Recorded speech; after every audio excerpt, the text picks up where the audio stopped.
From the tank on the campus of the College of Staten Island, CSI Sportsnet presents NCAA Division II men's basketball coverage live on the ECC network. Tonight's opening matchup of the 2021 Tournament of Heroes features the Chargers of the University of New Haven taking on the College of Staten Island Dolphins. Good evening, everybody. This is Joe Foreman alongside Nick Durst, bringing you all the action live from Center Court. And Nick, it has been far too long since we've been on the call here at the tank. Dolphins basketball returns for the first time since the winter of 2020. It's long overdue. We're happy to be back. It's Friday then. It's Saturday, Sunday. What? It's a lot of basketball this weekend, Joe. We got 8 games, lots of games going on here at the tank, and it's a joy to be back. The fans are coming in here. Everybody's excited for some basketball here at CSI. The crowd is filing in. We expect a capacity crowd here at the College of Staten Island tonight. And our opening matchup of the 2021 Tournament of Heroes features the College of Staten Island taking on the University of New Haven. For the Dolphins, they last played back in the winter of 2020. And for the University of New Haven, they last played as a part of the NE10 Conference Tournament. They made it to the championship despite coming out of their division as the 5th seed. They fell in overtime in that championship game. So perhaps a sour taste in the mouth of the Chargers coming into the tank tonight. A Dolphins team coming into the tank that we are not too familiar with as well. A lot of interesting storylines to follow tonight. Absolutely. It's going to be tough competition here. Obviously, the Dolphins have been going through the provisions here, and they're fully a part of the ECC. This season they'll play ECC-only schedule. And the Dolphins are going to rely on their veteran leadership. Not too many people returning, but someone to highlight, of course, is Austin Mick, who was his freshman year as shooting guard and then a point guard his sophomore year. And he's here. He's the leader of this team. Expect him to handle the ball a lot and shoot a lot of three-pointers. Well, Mick is a facilitator and a three-point shooter. Led the team in assists back in 2019-2020. Also a threat from beyond the arc. And the College of Staten Island coming into tonight under the leadership of a new head coach, Nick Duran, elevated to the interim head coach position for CSI Dolphins men's basketball. Of course, former head coach TJ Tibbs was elevated to the position of interim director of athletics here at the College of Staten Island. So Duran, a player very familiar with this program. His tenure here preceded Tibbs taking over as head coach, and now Duran is elevated as Tibbs is promoted to interim director of athletics. Yeah, absolutely. And for Duran, it was not given, it was earned. He's been here a long time, as you mentioned. He has these guys ready to go. They're looking forward to the season. They're very excited. We're going to try to speak to Tibbs at some point this weekend. It's probably killing him inside that he's not going to be on the sideline here coaching for the first time ever. But Duran, he's ready to go. We've seen here some of their practices. We came in during some soccer games. The team's ready to go. They're prepared, and everybody has been enjoying Coach Duran so far and excited to see what he's able to do with the team this season.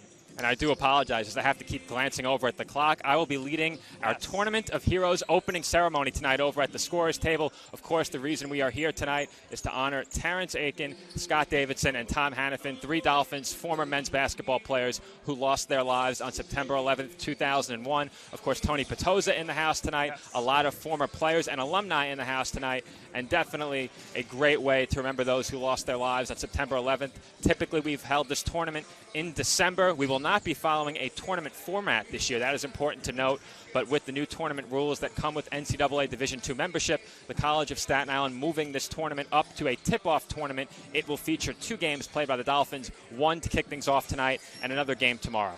Absolutely. And in the past, the biggest games here at the tank have always been this tournament and, of course, conference championships or playoffs. But here, think about it, Joe. You're jumping right into arguably your biggest games of the season. Right off the bat, your first game back here in so long. A lot of new players, a lot of new faces, so perhaps it won't hit them until you go out there and read the ceremony speech, what this is really all about. But it's an incredible event, and it's really exciting that the season's going to kick off with this tonight.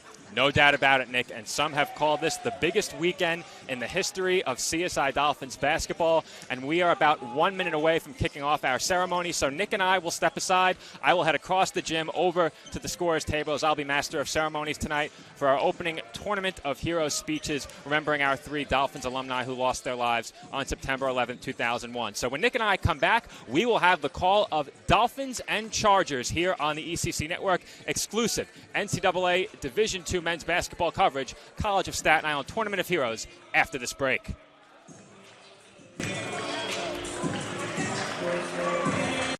NCAA Division II, community engagement is an initiative at all 25 national championships because student athletes want to give back while competing for a national title. Over the course of the year, Division NCAA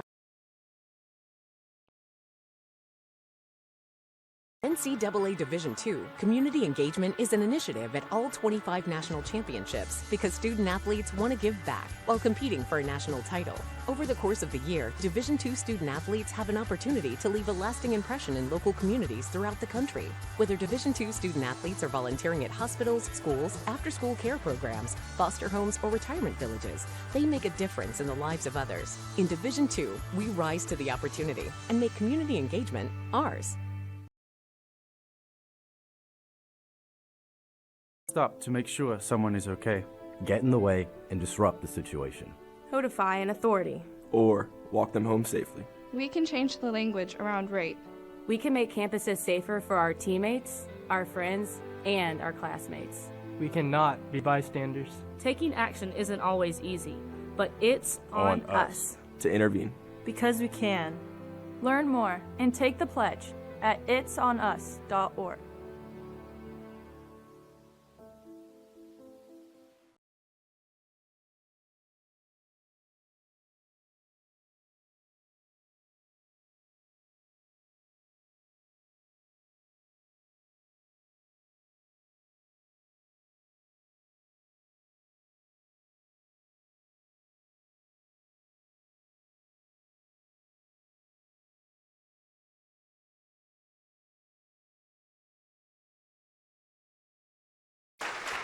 For almost 2 decades, we've been blessed to learn more about our 3 heroes and spend time with their friends and families here for our tournament.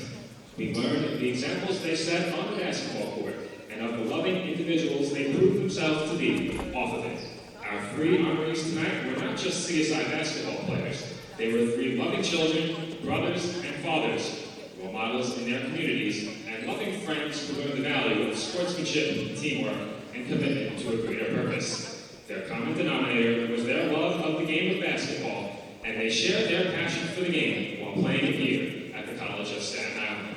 Many who knew them knew how important their time at our institution was to them, and how they treasured the experience into both their adult lives and into the experience they had as valued members of the community and the workplace, all leading to the tragedy on September 11th.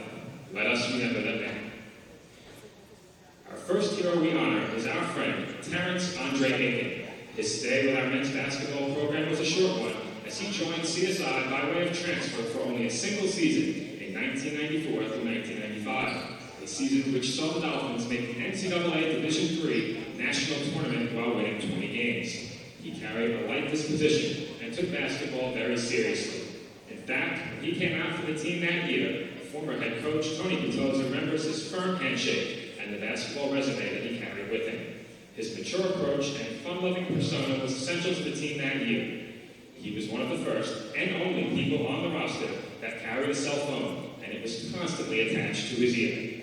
It showed how infectious his personality was and served as a testament to his passion for technology. Alongside the latest gadgets, Terrence enjoyed taking apart and putting computers back together again. He was ecstatic when he landed a job with Vital Computer Technologies at the World Trade Center in September of 2001. 9/11 was only Terrence's 6th day on the job, and as dedicated as he was to every endeavor he pursued, he got there early that morning. At just 30 years of age, Terrence left behind a wife and 3 beautiful children, but more than anything, he left behind a persona that continues to leave everyone in awe, even today. Born on Christmas Day, Terrence and his family always got together for the holidays, and tonight we get together to honor him. Ladies and gentlemen, our hero, Terrence Aiken.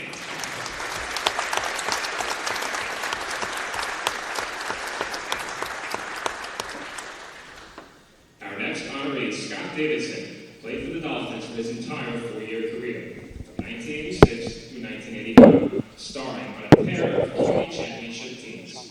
On the court, Scott was the rare team player whose selfless role was to make others better. Scott was a mainstay in the starting lineup, but you won't find his value in the box score. He could sometimes play a full 40 minutes and never take a shot. Instead, his role was to do the harder job of transitioning play, guarding the other team's best player, using his small frame to clog up the middle, taking charges, and sprawling on the ground with disregard to his own body to get to a loose ball. His teammates recall with no hesitation his ability to carry teams, doing the intangibles that oftentimes make good teams great. Scott's opponents remember hating having to play against him, but respecting him after a tough 40 minutes. A few basketball officials can even remember some colorful words Scott had reserved just for them as well.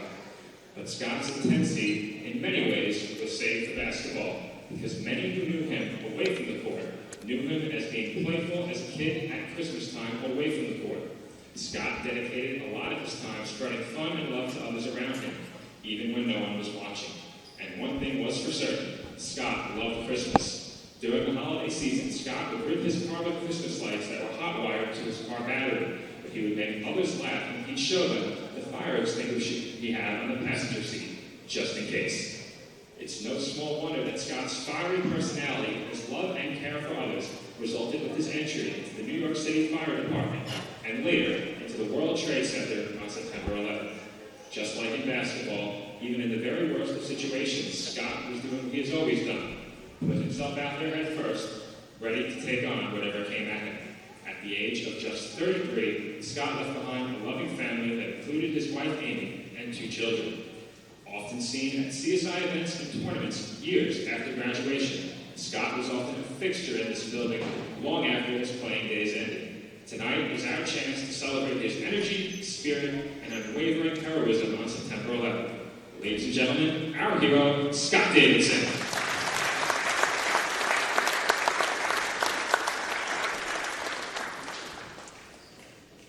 Our final honoree tonight, Tom Hannafin, was a 4-year standout with the Dolphins from 1983 through 1987. He won 3 championships during his time here and is considered one of the more dynamic two-way players in CSI basketball history, etching a place in the record books in categories including both assists and steals. His teammates and coaches will tell you that as long as Tom was on the court, CSI was in the game, feared no one, and was ready to do whatever it took to win. In other words, he was the total package and much of the glue that held everything together. But for all the winning CSI did, and all the records Tom was a part of, it's not what people remember most about him. Coming from a big family, that was what was most important to Tom, and it made sense that he treated basketball in that way too. For Tom, the basketball court represented a chance to grow away from the court, a chance to make teammates brothers and turn friends into loved ones, forever together as a family. Tom loved getting the gang together away from basketball. He organized events like ski trips and simple weekend get-togethers for his teammates, even well after his playing days were over, keeping them together. People loved going to Tom's place so that the photo albums would come out, some with photos of basketball, some filled with other treasured memories. If Tom was out, those same albums traveled with him. It certainly spoke to who he was on the court, a distributor of the basketball, making others around him integral, turning athletes into teammates. Tom chose to play and loved the game his entire life, even when he entered the FDNY. And many in his family, those connected by blood and by basketball, will talk of Tom simply being in their lives when it mattered most, just a phone call away, to laugh or cry or just enjoy each other's company. So it makes sense then that Tom joined the fire department, where brotherhood and the selfless penchant for coming to the aid of another are standard fare. That desire translated at the World Trade Center. His unit was based in Greenwich Village and was one hit hardest by the attacks, as many in his house perished at the site of the World Trade Center that day. At the age of 36, leaving behind 2 children, Tom made the ultimate sacrifice a family member would make for another, and it is an honor to be there for him tonight. Ladies and gentlemen, our hero, Tom Hannafin.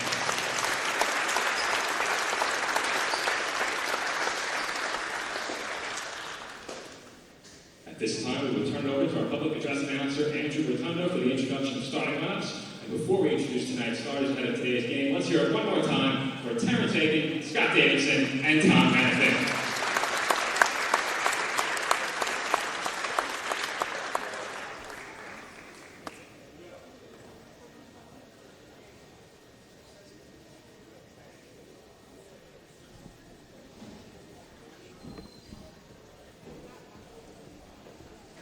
If I lose, I'll respond with respect. If I win, I'll back it up with humility. If I fail, I'll rise up with honor. It's tough for us to put it all on the line. Don't undo my hard work with poor sportsmanship. Respect. It's the name of the game.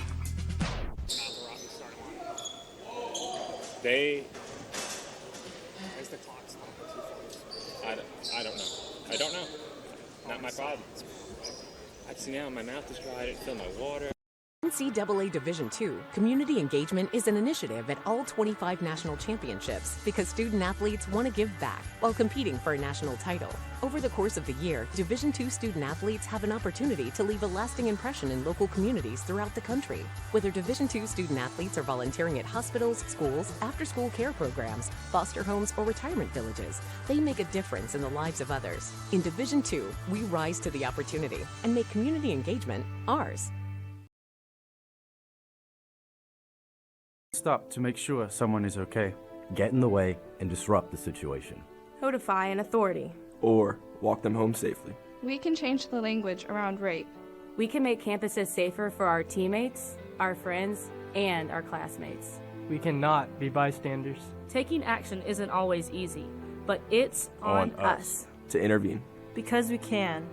Learn more and take the pledge at itsonus.org.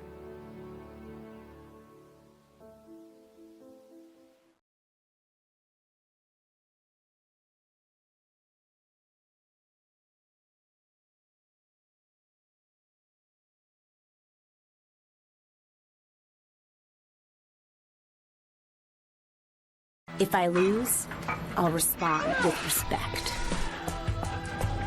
If I win, I'll back it up with humility. If I fail, I'll rise up with honor.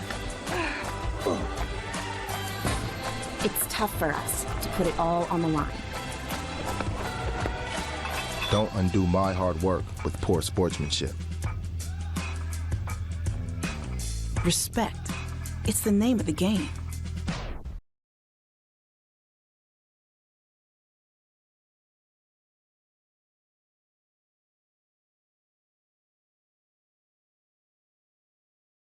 Hobra, a taco joint, Staten Island, where we're proud to have shared our family-first spirit with people from throughout New York City and the world. With indoor dining available both at the bar and on the floor. Or step outside for additional seating and an outdoor bar. Serving beer that's crisp, ice cold, and worthy of a day at the beach. Cocktails that explode with flavor. And great food made with the freshest and healthiest ingredients available. Events feature food and drink specials, live music, and the best of Staten Island nightlife.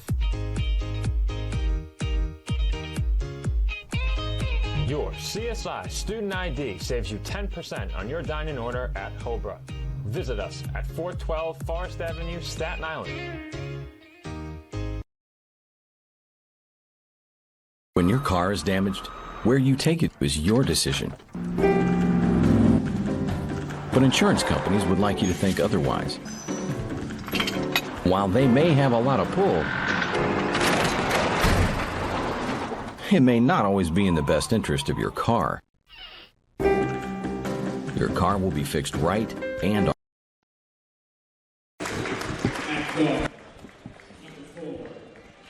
And we are back from the tank. Joe Foreman alongside Nick Durst on commentary for tonight's Tournament of Heroes opening contest between the College of Staten Island Dolphins and the University of New Haven Chargers. Starting lineups are being introduced out on the floor, and with the starting lineups, my broadcast partner, Nick Durst. Joe, just want to commend you. Great job, as always, with the speech there for the Tournament of Heroes. Now for the starters for the University of New Haven Chargers. Number 3, Sean Smith. Number 4, Quayshawn Lane. Number 11, Victor Oloweye. Number 12, Major Majik. and number 34, Devontre Thomas. And now the starting lineups for the CSI Dolphins. Number 0, Chris Velasquez. Number 5, Austin Mick. Number 12, Bryce Waterman. Number 23, Messiah Mallory. And number 50, Josh Vargas. So we mentioned him during the pregame. Austin Mick, one of the key returning Dolphins on this team. He is a threat from beyond the arc, also a distributor for this Dolphins team. Mick in 2019-2020 played in 23 games for the Dolphins, starting 22 of those games. He shot 41% from the field and 38% from beyond the arc. He led CSI with 70 assists. The rest of the Dolphins in the starting lineup, as you mentioned, Nick, include one returning player, Chris Velasquez. He will get the start, presumably at the point. Velasquez in 2019-2020 played in 25 games. That was tied for the team lead. He did not start a game for the Dolphins that season, but CSI will be leaning on his experience tonight to help run the show for CSI against a Chargers team that, as we mentioned during the pregame, Nick, perhaps surprising some people in that NE10 conference tournament. They played a total of 6 overtime periods in their conference tournament. As the national anthem begins to play, we will step aside and take a break.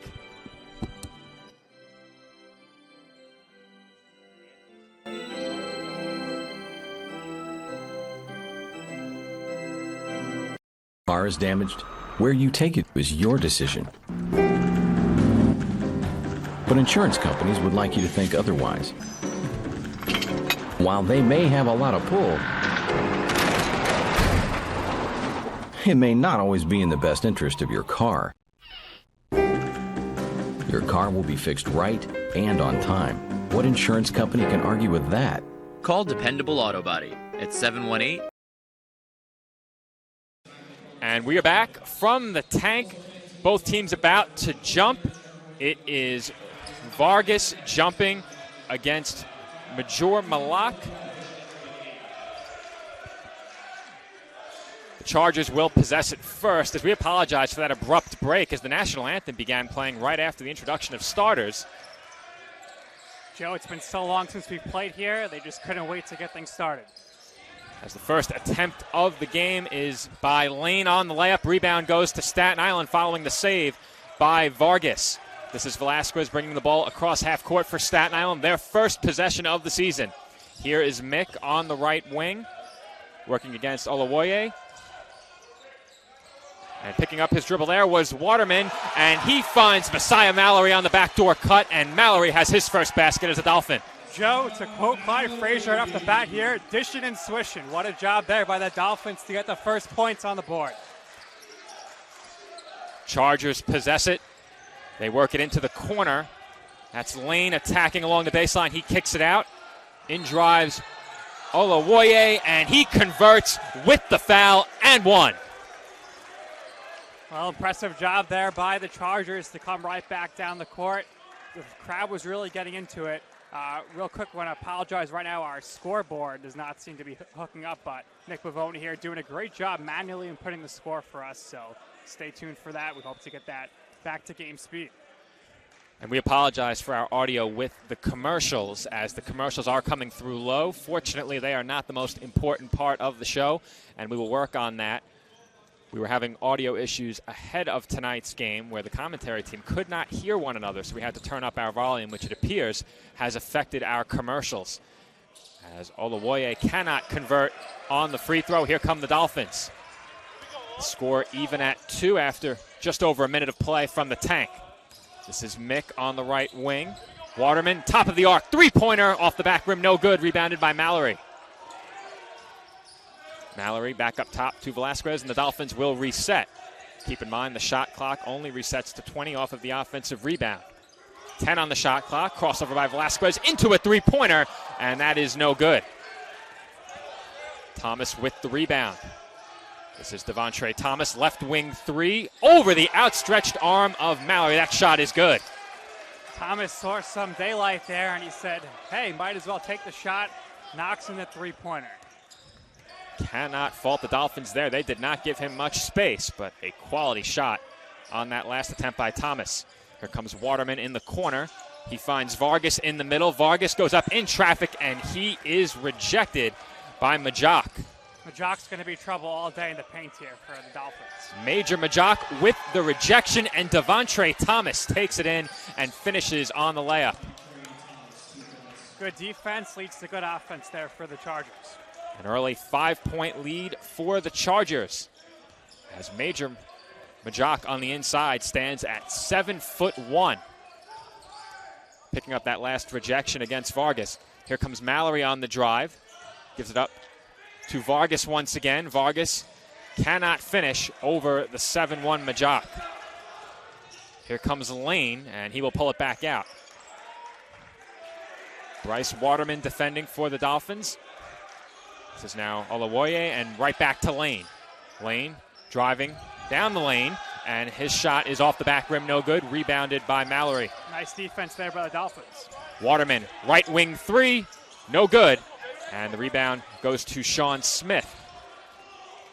Here comes Krishan Lane again. Lane gets the screen. Open mid-range jump shot is good. Chargers have opened up an early 7-point lead. Chargers coming out charging here, Joe. The pace of play here has been incredible for the first almost 4 minutes here, even with the stoppage for a free throw. Well, Nick, if I'm not mistaken, the scoreboard was just updated. It took quite a while there after that last basket. I was questioning myself as the Dolphins possess it, and Mallory goes down. And the first foul since the opening minute will be charged to Sean Smith of the University of New Haven. Mallory grabbing his hip there. We'll see if that comes into play later on. Hip injury, very tough for basketball. It's one of the most important body parts to use. No doubt about that. As we hope he is okay. He looks fine as he inbounds the ball. This is Velasquez using the Vargas screen. Velasquez mid-range pull-up, and he connects over Majok. Great job there by Velasquez to hit a bit of a rainbow shot. Need every bit of that arc there going over the 7'1" Majok. 5'10" Velasquez over 7'1" Majok, as he has been a force in the middle early on, and he will look to attempt a three-pointer off the back rim. It is no good. Here comes Mick. Mick into the corner for Waterman. Waterman back up top to Mallory. He feeds it inside to Vargas. Pass to Mick, and he can't finish the layup. Nice pass there, but found Mick a little bit too much under the hoop there. Tough attempt by Mick, but he was wide open as Quayshawn Lane can't connect on the three. Here comes Mick back the other way. Mick once again will use the Vargas screen, but it doesn't do much to shake the defender. This is Waterman working against Thomas. He'll send it back up top to Velasquez. 13 on the shot clock. Velasquez against Thomas, and he loses the ball, but a whistle is blown for a kicked ball, and it will remain Dolphins basketball. And we are going to have our first timeout of the game, and with that, we will head to a break. Hopefully, we can get that commercial audio issue fixed, but if not, we apologize for the low volume of our commercials, though we hope nobody is tuning in for that when Nick and I return the rest of the first half, Dolphins and Chargers, here on the ECC Network. Kettle Black on Staten Island, a top 5 wing joint in America by Food and Wine magazine. Serving daily lunch and dinner at the bar or on the floor. Perfect for family and group parties.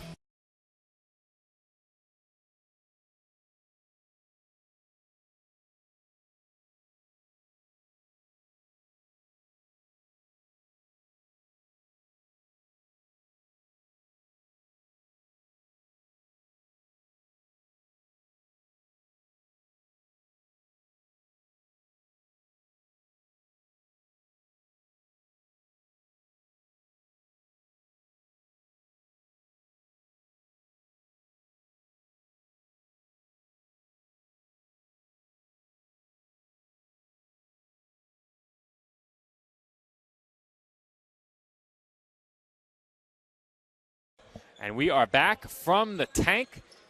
Chargers lead the Dolphins 9-4. And Nick, what have you seen early on in this game that has stood out to you? Right now, I mean, the height for the Chargers is playing a great impact in this one. Dolphins are attempting to get in the paint quite often here, but when you have someone 7-1 down there, it's going to be very tough. No doubt about that. This is Velasquez up top. Hands it off to Waterman. Waterman to Mick using the Vargas screen. He's being forced further out by the Chargers defense. 2 to shoot, and Vargas was stripped of the basketball by Majok. That is a shot clock violation and a Dolphins turnover. And we should note that Antonio Lopez has checked in the game for Sean Smith for the Chargers. Lopez for Smith. That substitution took place with about 15 minutes left on the clock in the first half. Chargers now have it. Up top to Thomas. Open three-pointer is good as the Dolphins fail to close out over the screen. Thomas with his second three-pointer here early in the first half. Something that the Dolphins will have to start contesting if they want to keep the Chargers off the board. Good off-ball screen there by the Chargers to get Thomas open at the top of the arc, as the Dolphins have been moving the ball around the perimeter quite a bit, have had trouble getting inside. As you said, Nick, the size of this Chargers team paying dividends as Waterman misses his third shot from the outside. Here comes New Haven the other way. This is Lane taking it to the hoop, and he finishes off glass and one. Quayshawn Lane with his second basket through contact. He will head to the line for one more. Well, what we've seen so far from Lane is he loves to take it to the lane, and that time through contact, and it's an N1, and we'll see if the Chargers are able to knock down this free throw as we have a bunch of substitutions coming in for both teams here. Well, he's living life in the fast lane right now as he takes it from coast to coast, finishes inside, and we'll get those Chargers substitutions for you in just a moment as we're following our live stats application to bring those to you. Several players coming off of the bench. One was Nick Crocker. We see him in the backcourt. Kendall McMillan as well has checked in. Michael Ashley into the game for the Dolphins as well. Sean Braithwaite also checks in for the University of New Haven. You said it, Nick. Michael Ashley onto the court for Staten Island. Might get his first attempt here. He does, and he can't knock it down as it is rebounded by the Chargers. Here comes McMillan. McMillan looking to attack down the middle. Kicks it back out to Lane. Lane hands it off to Lopez and receives it right back. McMillan, floater over Mallory, no good off the front rim. Here come the Dolphins back the other way. This is Mick into the corner, and Mallory is fouled deep in the corner. Clearly a push there, Joe. No doubt about it. And we'll see if the Dolphins are able to capitalize here as they maintain possession. CSI deficit is 10.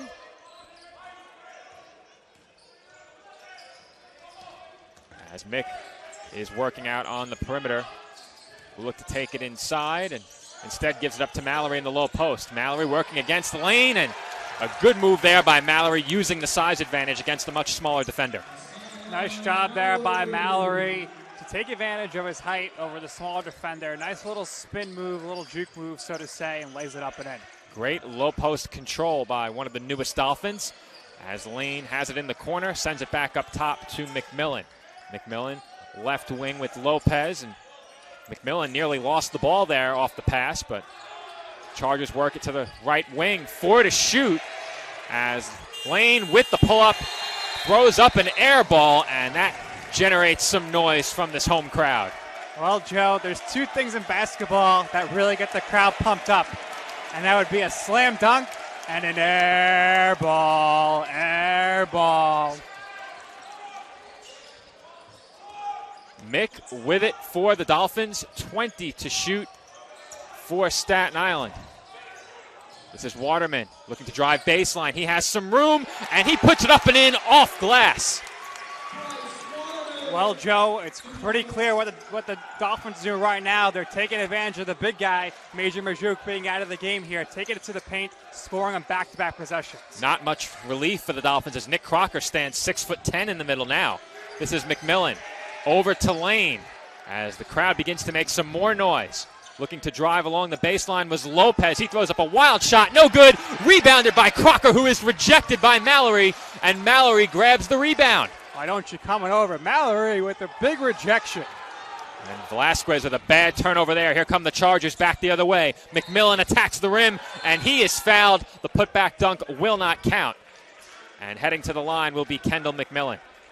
And the ball comes rolling our way here, and our engineer, Nick Bavona, tosses it back to the referee. But, Joe, let's try to catch our breath here. It's been quite intense the last few minutes here, and looks like we're going to have a timeout.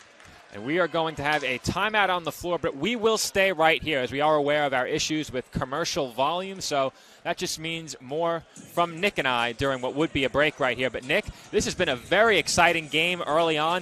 What have you seen from these two teams? Perhaps let's focus more on the Dolphins. We've seen some new Dolphins on the court for the first time. What have you liked from some of these new faces on CSI? Well, I like their aggressiveness. They're not afraid. They're taking it straight to the hoop, doing all they can here to hopefully get some easy layups. And, of course, right now the points are evenly spread out. Nobody's really taking the lead here, but I am surprised, Joe, that we have not seen Austin Mick attempt a three-pointer yet. Mick often a quick trigger from beyond the arc, but I mentioned, Nick, that Mick is also a facilitator. He does have a pair of assists, 2 assists for Bryce Waterman as well, and Messiah Mallory already with 4 rebounds for this Dolphins team, and I'm almost certain he had a block on that last possession, though he was not credited with one on the official stats, though I am fairly certain Mallory got a piece of one of those last couple of attempts by the Chargers. Either way, I've been really impressed with what I've seen from Mallory so far. He's been a beast on the boards, as I mentioned already, 4 rebounds, and has also shown some prowess at the offensive end, fearless, attacking the rim. And for this Dolphins team, they have really lacked a big inside presence at the offensive end, especially right now in the absence of Shamal Martin, a player who the Dolphins had on this roster back in 2019, 2020. Right now it is unclear if Martin will be returning to the team. He is not with the team tonight, but Martin was really the last player on this Dolphins team that was a major presence on the interior at the offensive end of the floor, and it's great that we've seen that type of offensive moveset from a couple of Dolphins down low here tonight, but specifically Mallory as McMillan hits the first free throw. Absolutely. Mallory and Vargas are going to be huge for the Dolphins, pun intended here. They're big guys down low, and they're going to be able to impact the game on both ends throughout the whole season.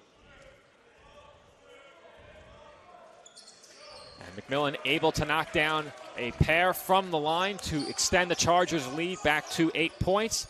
Their largest lead of this half has been 10. They led 14-4.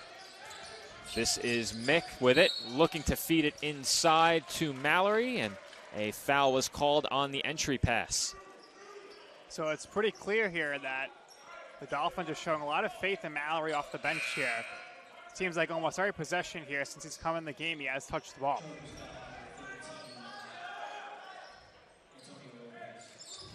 Chargers foul was charged to number 13, Antonio Lopez, who quickly comes out of the game following that foul call as Waterman picks up his dribble in the corner. This is Mallory.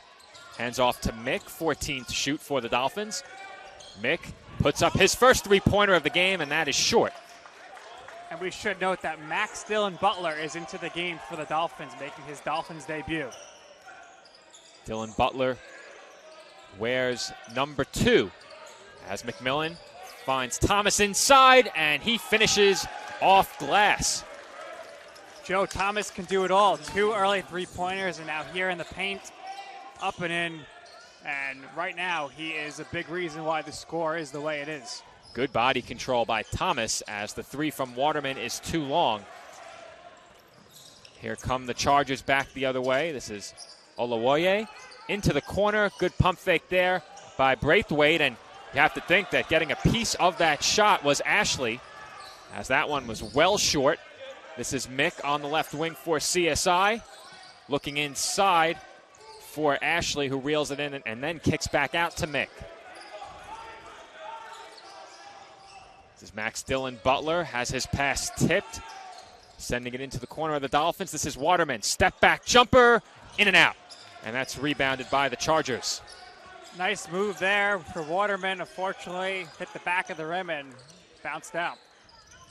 3-point attempt by Nick Crocker is no good. Rebounded by Waterman. Waterman hands off to Mallory. Mallory takes it baseline, picks up his dribble, and kicks out to Ashley.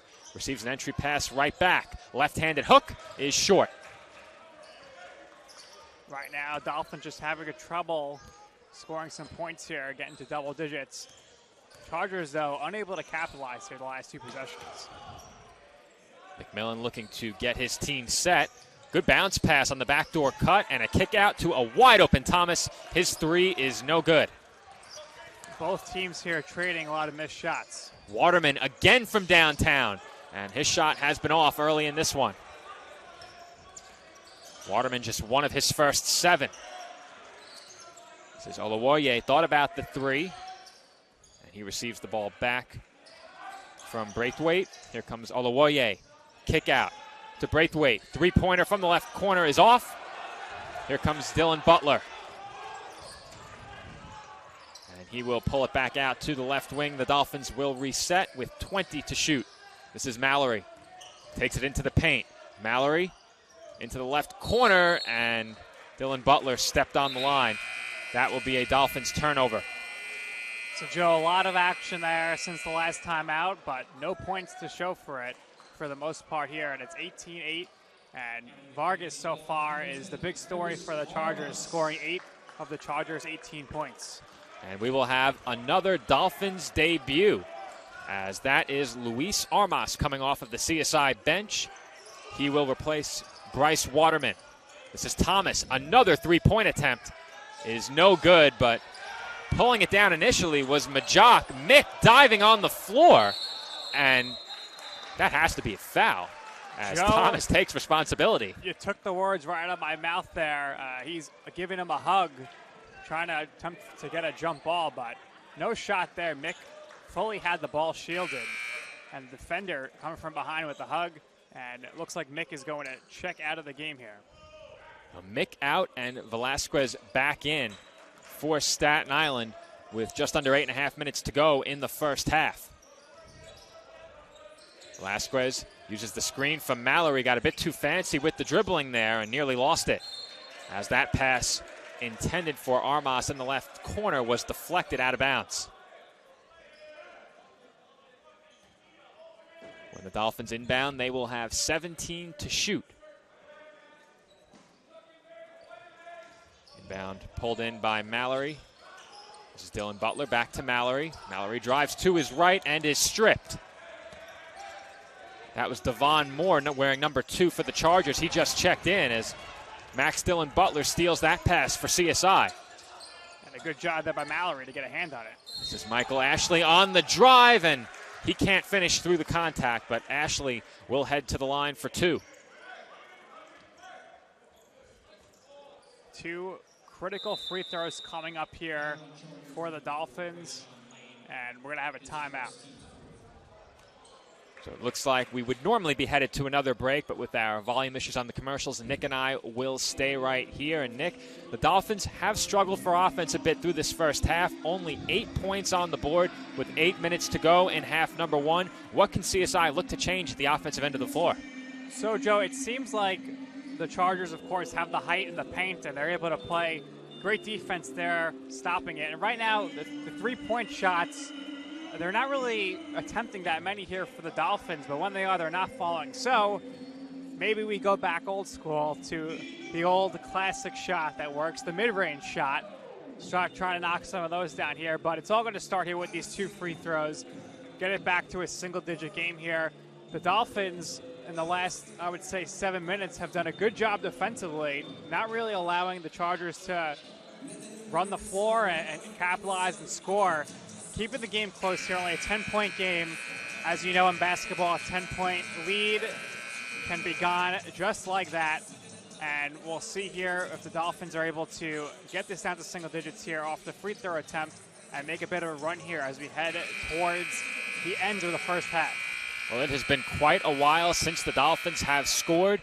Nearly 4.5 minutes since the last CSI basket. That was a Bryce Waterman layup, but it's been a rough start for Waterman, who is on the bench right now. Michael Ashley at the line for CSI, and he knocks down the first of 2. Ashley's first points as a Dolphin.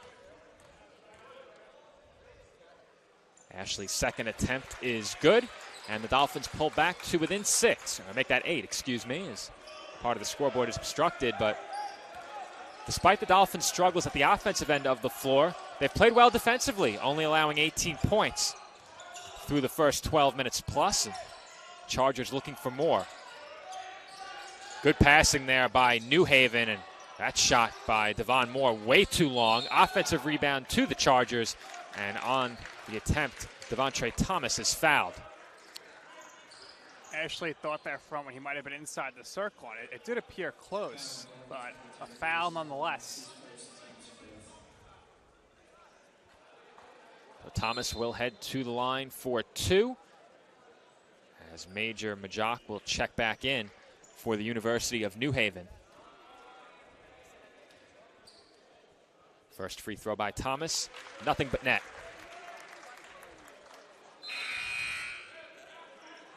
As we have a pair of Dolphins substitutions entering the game. Bryce Waterman and Josh Vargas will check back in for the College of Staten Island. And the second free throw by Thomas is no good. Here comes CSI back the other way. They've looked to push off of many misses, but right there, it's another CSI turnover as the Dolphins, despite looking to push quite often early in this first half, haven't done much in terms of transition offense. Certainly, every time it looks to that go to push it, they do end up with a turnover, unfortunately. Austin Mick back in the game here now, coming back on for Max Dylan Butler.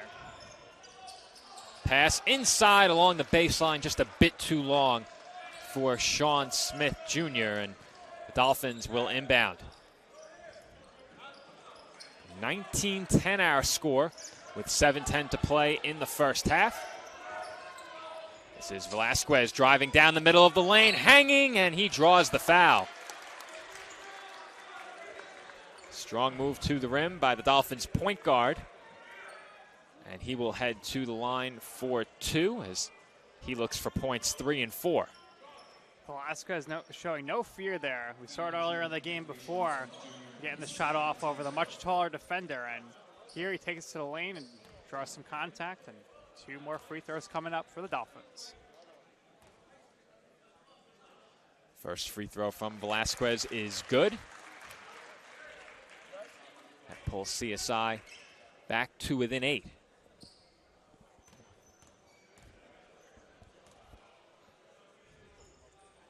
Second free throw from Velasquez is also good. So the Dolphins now within 7, as we will have a substitution for the Chargers. It is Victor Olawoye checking into the game. He replaces Devon Moore. Velasquez, Mick, Armas, Vargas, Waterman on the floor for Staten Island right now defensively. CSI using a zone defense right now. Chargers not looking to do much with it at the moment, as hounding defense by Velasquez. On the right wing, this is Olawoye up to Thomas. 7 to shoot.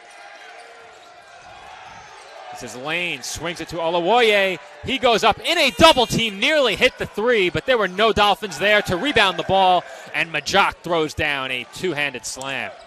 Nice job by the Chargers to get the rebound off the heave to beat the shot clock. And Majok wide open, easily slams it home.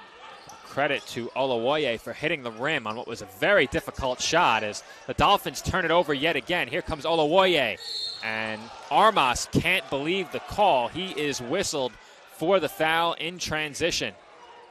Armas there looked like he got the ball, and we'll see. We have a replay upcoming, I believe. But it's a foul, and Armas not happy about that one. Armas certainly did not like the call, but that foul will nonetheless send Victor Olawoye to the line for a pair. His team leading by 9 with just over 6 minutes to play in the first half. First free throw is up and good as 2 substitutions for each side. Max Dylan Butler and Messiah Mallory on for Staten Island. Nick Crocker and Antonio Lopez into the game for the University of New Haven.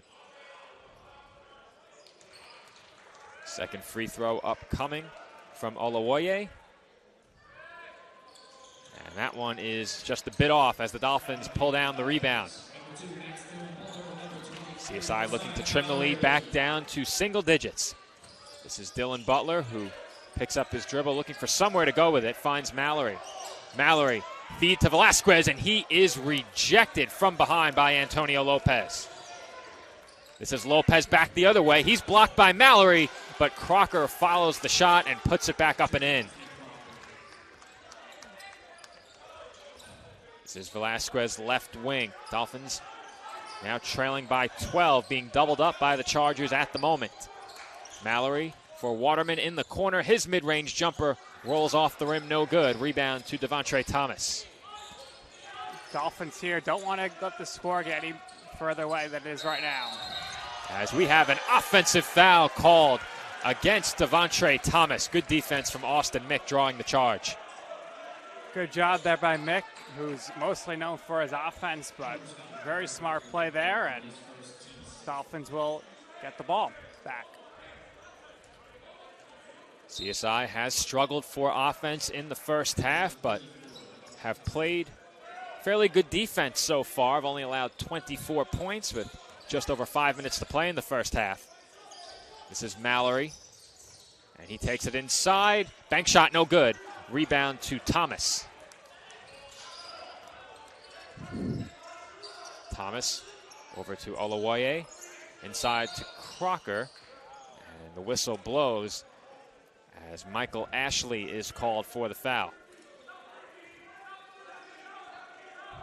That team foul, if the scoreboard is correct, would be number 5, perhaps 6 on the Dolphins, as the scoreboard right now reads 5. CSI in the 1-and-1 bonus at the moment. Chargers remain 2 fouls from that. As Lane takes it inside and finishes off the backboard. Well, you said it earlier, Joe. Life in the fast lane for Lane. He keeps going to the hoop, finding holes, and knocking the baskets in. For Lane, that is his second field goal, as Waterman will attempt another open 3. He can't hit. Rebound by Michael Ashley, and he puts it back up and in. Nice job there by Ashley to stick with it, follow through, get the rebound, and lay it up and in. Joe, if I'm not mistaken, I think the Dolphins have yet to hit a three-pointer this game. I will check that for you right now, and you would be correct. 0 for 9. Not much better for the Chargers. They are 2 of 10 from downtown, as that's Lopez, no good on the hook shot. Rebounded by the Dolphins. Here comes Max Dillon Butler. He takes it into the middle, and a wild pass there is reeled in by Waterman. This is Mallory with a head fake. He takes it into the mid-range and attempts an off-balance shot, but draws the foul, and he will head to the line for 2. Weird-looking shot there, Joe, but he does get the foul, and Dolphins looking to once again get this to a 10-point game. And we will have a timeout on the floor, so we will head to a commercial break here when Nick and I come back. 3:50 on the clock in the first half, with the Dolphins trailing 26-14 in this opening match of the 2021 Tournament of Heroes. The Kettle Black on Staten Island, a top 5 wing joint in America by Food and Wine magazine. Serving daily lunch and dinner at the bar or on the floor. Perfect for family and group parties with top shelf drink and delicious food. From great times with good friends, live sports and watch parties, to Staten Island's hottest nightlife. The Kettle Black features live music and DJs weekly. The Kettle Black features daily and nightly food and drink specials. The best Staten Island has to offer is at the Kettle Black. We'll see you there at the Kettle Black, located on 415 Forest Avenue, Staten Island. Be sure to check out the Kettle Black's monthly calendar of events, only at kettleblackbar.com.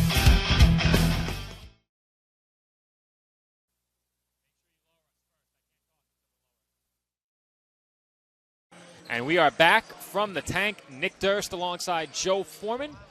Dolphins taking on the Chargers in the opening contest of the 2021 Tournament of Heroes following a 1-year hiatus.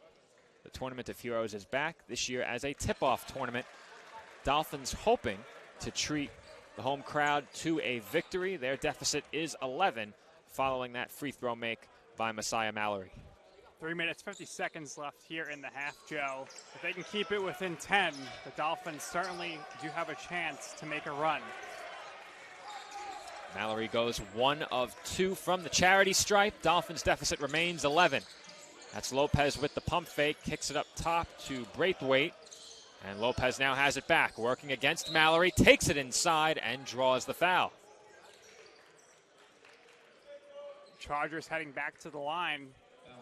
It's been the story of the first half here, as the Chargers are shooting 50% on their free throws.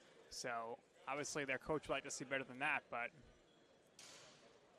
that will help just a bit, as New Haven now 5 of 9 from the line. And those 5 points are big so far in this game with the way both teams are playing. A stat that leaps off the page right now, the Dolphins are 5 of 22 from the field, and that's a big reason why CSI finds themselves trailing by 13 points. 3:20 on the clock in the first half. Dolphins hoping to close the half on a run and get back in this thing. This is Mallory for 3, and that's good. A big shot from Messiah Mallory and the Dolphins. First three-pointer of the season for the Dolphins. Mallory was clapping his hands, calling for it, got it, did a little hesitation move, and shot it, and it went in. Nothing but net there. And you like to see that from a 6'7" player on the perimeter, the ability to face up and knock down the 3, as Braithwaite can't connect from the wing, but Max Dillon Butler had it poked away from behind. 3-on-1 break for the Chargers. Wild shot by Crocker, no good. And Gibson couldn't convert on the follow. Goaltending. But the Dolphins goaltended a shot that was clearly going to roll off the rim. Tough break there for CSI.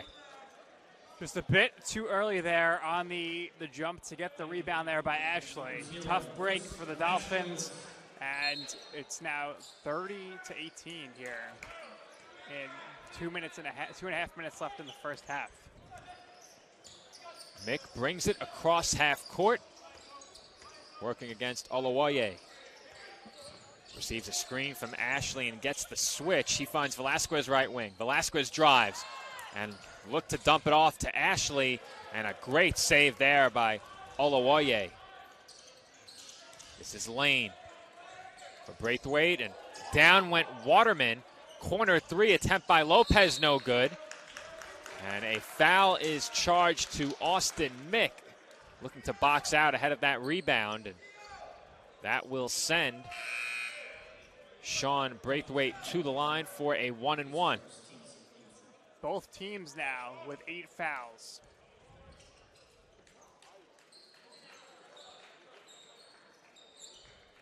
As they will have the floor swept near where Waterman went down, and he looks like he's trying to walk it off, but an ankle certainly not an injury that you want any player contending with early in the season. First free throw of the 1-and-1, no good. So the Dolphins catch a break there. They still trail by 12, 2 minutes to go in the first half. This is Velasquez. Velasquez from Mallory. Waterman, another three-point attempt, and he connects. Well, Joe, I think Waterman shook off that fall quite well there. Back to the under end of the court, knocks down the open 3. Well, it'd be great to have a call if he can come up with nothing but net to call that shot wet, but you can't right now as that one rattled in, and Nick Crocker answers at the other end in traffic down low. This is Waterman, and he connects again. I don't know, Joe. I think you can say your line now. Why don't you go ahead and give it to them? Well, unfortunately, Nick, that shot rattled in once again. We need him to come up with nothing but net, and then we can call that shot wet. But Waterman feeling it right now. He's knocked down his last 2 after a tough start. He's now tied for the team lead in scoring. This is Crocker. Good head fake there by McMillan. Dump inside to Lopez. His shot no good, but Braithwaite off of the offensive board puts it back in. Braithwaite, nice job there with the rebound. Dolphins here, if they can close out this half with only a single-digit deficit, it'll be a job well done. 3-point attempt by Mallory, no good. Rebound by Ashley, and he lays it up and in. Ashley with the big rebound, puts it up and in, and the crowd is coming alive here with 24 seconds left in the half. You have to love the hustle by this Dolphins team on the inside. They are battling for every rebound despite their size disadvantage in this game. McMillan up top to Lopez, and his pass is tipped by Velasquez. Velasquez lost his footing. He goes down and stays down along the baseline. That did not look good as Velasquez was holding the back of his head. And time runs out on the first half, and Velasquez is back to his feet as the two teams will head to the halftime locker room with the Chargers leading 34-26. And the big question is, Nick, will they send us a guest to close out the first half? It doesn't look like anyone is headed over, as right now Kurt Manesey is the closest Dolphins assistant. We'll get Kurt without his consent. So we'll bring him over and say, Kurt, you're doing an interview. We'll hold it here for about another 30 seconds as our sports information coordinator, Joe Masha, is walking over to give you some information. Nick, I think it's time to take a break. When you and I come back, we will have the start of the second half. Dolphins trailing the Chargers by a score of 34-20. Hobra, a taco joint, Staten Island, where we're proud to have shared. Hobra, a taco joint, Staten Island, where we're proud to have shared our family-first spirit with people from throughout New York City and the world. With indoor dining available both at the bar and on the floor. Or step outside for additional seating and an outdoor bar. Serving beer that's crisp, ice cold, and worthy of a day at the beach.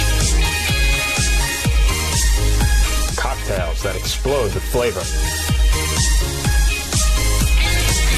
And great food made with the freshest and healthiest ingredients available. Events feature food and drink specials. Live music. And the best of Staten Island nightlife. Your CSI Student ID saves you 10% on your dining order at Hobra. Visit us at 412 Forest Avenue, Staten Island. When your car is damaged, where you take it is your decision. But insurance companies would like you to think otherwise. While they may have a lot of pull, it may not always be in the best interest of your car. Your car will be fixed right and on time. What insurance company can argue with that? Call Dependable Auto Body at 718-447. And we're back from the tank with a very special guest at the close of the first half. And we have to make this quick so that he can get back to his team's locker room. Interim CSI Dolphins men's basketball head coach Nick Duran joins us. Nick, your team made a nice run there at the end of the first half. What did you like that you saw from your team down the stretch in half number one? Just playing with consistency, playing with confidence. One of the biggest things is we're a team that just runs and guns. So shots weren't going down at the beginning. Bryce hit 2 big threes. Messiah hit another one. So we just got to continue to do what we do, to be honest with you, and things will turn around for sure. Coach, how did it feel your first official half as the head coach of the Dolphins? I mean, the biggest thing is, wow, that went fast, man. That goes fast. It's a lot slower when you're an assistant. But, again, we got a great group of guys, and I got a great coaching staff to help me out as well. So I definitely feel confident after that, and, you know, I think we're going to really pull it together in the second half. Nick, we appreciate you joining us. Best of luck in the second half.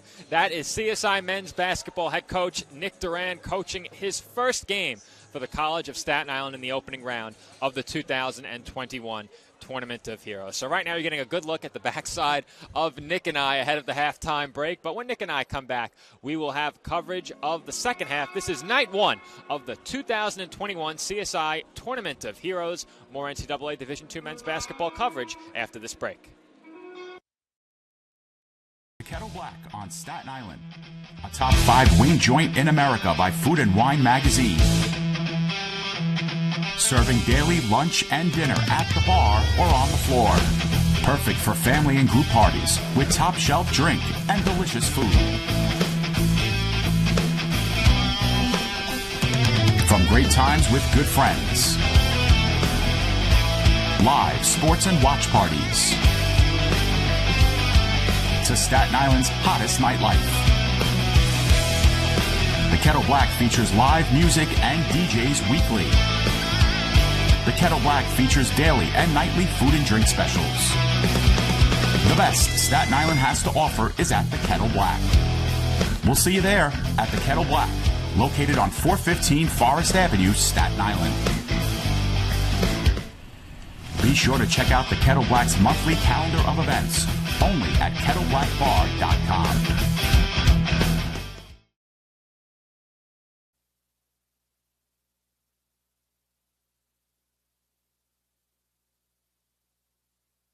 Car is damaged, where you take it is your decision. But insurance companies would like you to think otherwise. While they may have a lot of pull, it may not always be in the best interest of your car. Your car will be fixed right and on time. What insurance company can argue with that? Call Dependable Auto Body at 718-447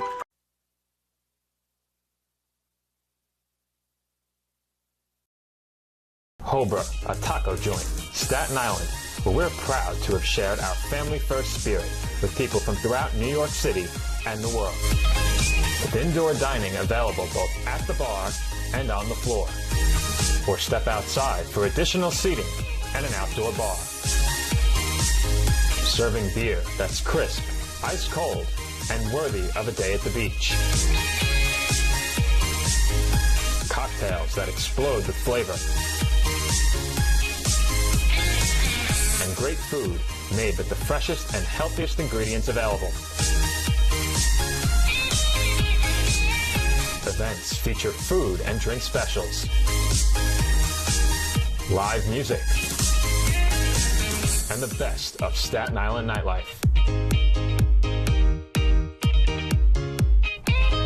Your CSI Student ID saves you 10% on your dine-in order at Hobra. Visit us at 412 Forest Avenue, Staten Island.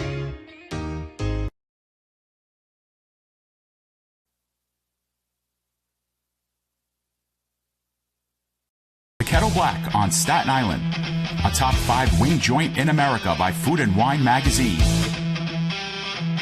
Serving daily lunch and dinner at the bar or on the floor. Perfect for family and group parties with top shelf drink and delicious food. From great times with good friends. Live sports and watch parties.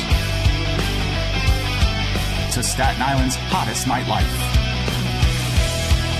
The Kettle Black features live music and DJs weekly. The Kettle Black features daily and nightly food and drink specials. The best Staten Island has to offer is at the Kettle Black. We'll see you there at the Kettle Black, located on 415 Forest Avenue, Staten Island. NCAA Division II Community Engagement is an initiative at all 25 national championships because student athletes want to give back. NCAA Division II Community Engagement is an initiative at all 25 national championships because student athletes want to give back while competing for a national title. Over the course of the year, Division II student athletes have an opportunity to leave a lasting impression in local communities throughout the country. Whether Division II student athletes are volunteering at hospitals, schools, after-school care programs, foster homes, or retirement villages, they make a difference in the lives of others. In Division II, we rise to the opportunity and make community engagement ours. Stop to make sure someone is okay. Get in the way and disrupt the situation. Notify an authority. Or walk them home safely. We can change the language around rape. We can make campuses safer for our teammates, our friends, and our classmates. We cannot be bystanders. Taking action isn't always easy, but it's on us to intervene. Because we can. Learn more and take the pledge at itsonus.org.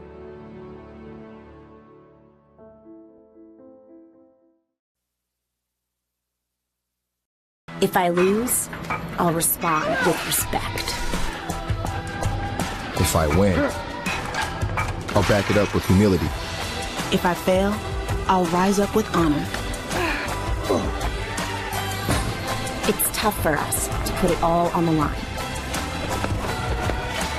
Don't undo my hard work with poor sportsmanship. Respect. It's the name of the game.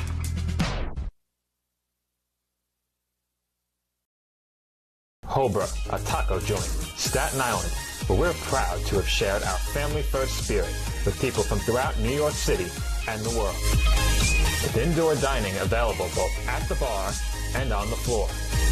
Or step outside for additional seating and an outdoor bar. Serving beer that's crisp, ice cold, and worthy of a day at the beach. Cocktails that explode with flavor. And great food made with the freshest and healthiest ingredients available. Events feature food and drink specials. Live music. And the best of Staten Island nightlife.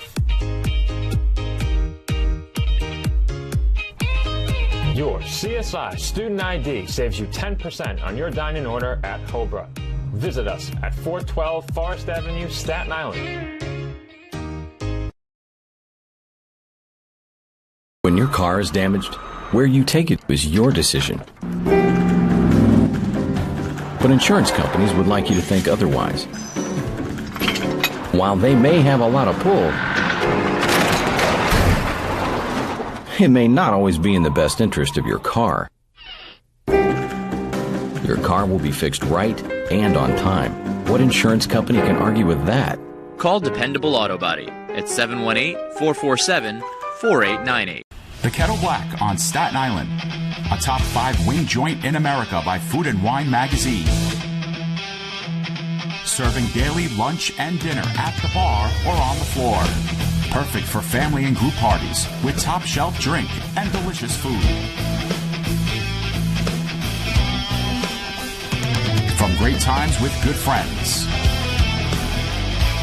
Live sports and watch parties. To Staten Island's hottest nightlife. The Kettle Black features live music and DJs weekly. The Kettle Black features daily and nightly food and drink specials. The best Staten Island has to offer is at the Kettle Black. We'll see you there at the Kettle Black, located on 415 Forest Avenue, Staten Island. Be sure to check out the Kettle Black's monthly calendar of events, only at kettleblackbar.com. NCAA Division II, community engagement is an initiative at all 25 national championships because student-athletes want to give back while competing for a national title. Over the course of the year, Division II student-athletes have an opportunity to leave a lasting impression in local communities throughout the country. Whether Division II student-athletes are volunteering at hospitals, schools, after-school care programs, foster homes, or retirement villages, they make a difference in the lives of others. In Division II, we rise to the opportunity and make community engagement ours. Stop to make sure someone is okay. Get in the way and disrupt the situation. Notify an authority. Or walk them home safely. We can change the language around rape. We can make campuses safer for our teammates, our friends, and our classmates. We cannot be bystanders. Taking action isn't always easy, but it's on us to intervene. Because we can. Learn more and take the pledge at itsonus.org.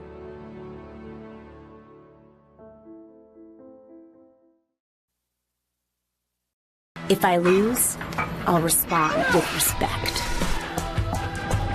If I win, I'll back it up with humility. If I fail, I'll rise up with honor. It's tough for us to put it all on the line. Don't undo my hard work with poor sportsmanship. Respect. It's the name of the game.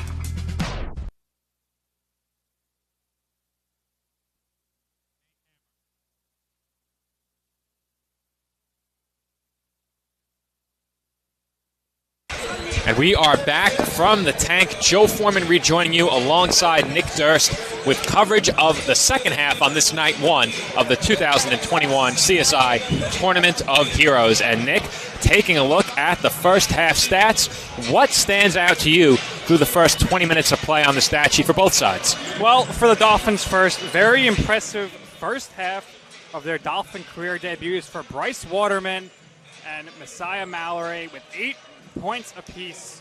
Waterman, of course, had those 2 huge three-pointers at the end of the first half to get the Dolphins back within striking range. And all things considered here, down 8 going into the second half is not too bad.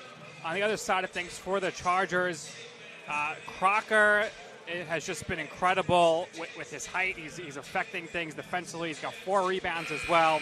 He's 3 for 5 from the field. And overall, it's just been a good job by the Chargers going to the paint and playing good paint defense, of course, as I mentioned, led by Crocker and Majoke as well. Well, you already mentioned the 2 CSI leading scorers, Bryce Waterman and Messiah Mallory. On the other side, leading the way in points is Devontre Thomas. He has gotten it done from three-point range, 2 of 4, but is 5 of 7 overall from the field, scoring inside and outside for this Chargers team. He also leads the way for the Chargers in rebounding with 7. Waterman and Mallory, not only the Dolphins' leading scorers as well, but they are also leading CSI in rebounds. Waterman with 6 and Mallory with 5, as Mallory will inbound from right in front of us to open up the second half on this first night of the 2021 Tournament of Heroes, Dolphins and Chargers here on the ECC Network. Our debut broadcast of the 2021 season as well. CSI home opener. As Mick tried to take it inside, was cut off. This is Velasquez. Step back jumper is good, and Chris Velasquez, after going down at the end of the first half, knocks down the first shot of the second half. Good to see he's okay there. Very worried before when he hit his head, but obviously no issues, and he comes out right here with a quick 2-pointer. You have to love to see that from your starting point guard, as Velasquez has shot the ball pretty well tonight so far, and that's Lane attempting the 3 over Mick. No good. Rebounded by Mick. He takes it back the other way. This is Mallory. Top of the arc. Hands off to Mick. Mick for 3. Off the back rim. No good. Fight for the rebound. And that one is deflected off of Quayshawn Lane, and it will remain Dolphins basketball. Coach Duran there with the emphatic first down signal, pointing that the ball went out of bounds on the Chargers there right in the ref's face, and we thank Coach for joining us at halftime for that great interview. What a night it has to be for Nick Duran. He's been on these sidelines for many years under more than one head coach, getting his first chance to lead this team tonight. And they have put forth an admirable effort so far, trailing by only 6, but his Dolphins turn it over after a nice hustle play to get that possession. Chargers will inbound at center court. Here comes Lane. This is Smith Jr. Over to Olawoye. Olawoye.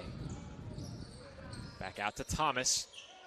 And that's Smith Jr. for 3, and that is another air ball. He will hear it from the crowd.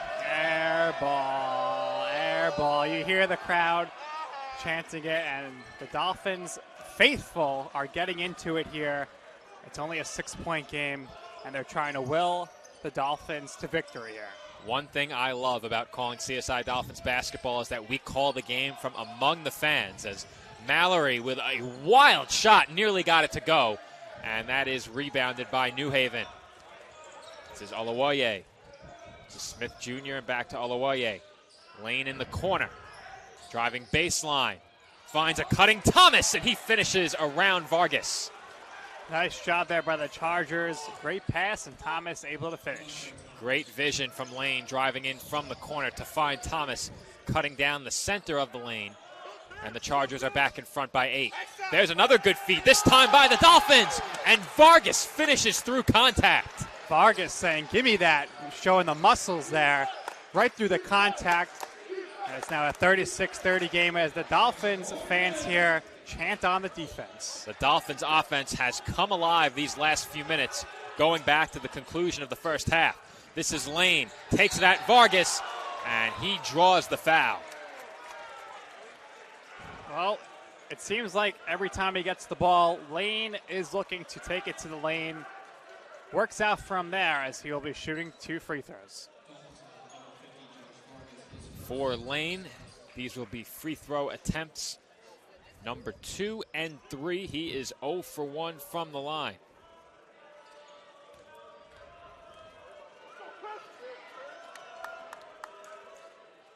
And with that free throw, the Chargers' lead is back to 7 points.